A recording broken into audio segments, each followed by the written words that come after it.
videoda ko'rinayotgan barcha mebel texnikalari bilan sotuvga qo'yildi. Manzilimiz Farg'ona shahar, Tarona ko'chasi, shahar hokimiyati orqasida 64 kvadratli. Narxi ham qiziq, 13500 dollar. Ozgina sunnatga yot beramiz deyapti.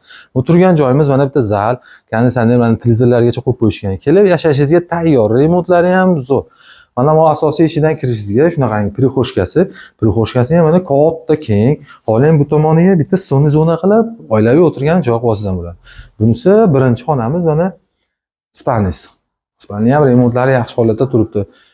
Bundan keyingisi ikkinchisi mana zal, 2 xonali, 64 kvadratli. Bunisi mana oshxona. Oshxona duv konturlargacha bor. Betlarda bilasiz, gaz, suv, svet, kanalizatsiyasidan muammosi yo'q joyda. Bunisi mana sanuzel. Sanuzellari ham remontlari yaxshi, tepalarigacha mana kafelargacha bosib qo'yilgan, aristonlargacha qo'yilgan. 13500 dollarga ozgina sunnatga o't beramiz deyapti. Qolgan 13 yili 3.061 mingdan chiqargan, 13 yil. Halen to'lovini davom ettiring. Halen naqd pulga sotib olaman siz 32100 ga. Bitta kelib ko'ring-da, mina sizga yoqadigan joyda. Farg'ona shahar hokimiyati orqasida 16 qavatli edi, 15-qavatida 2 xonali, 64 kvadratli.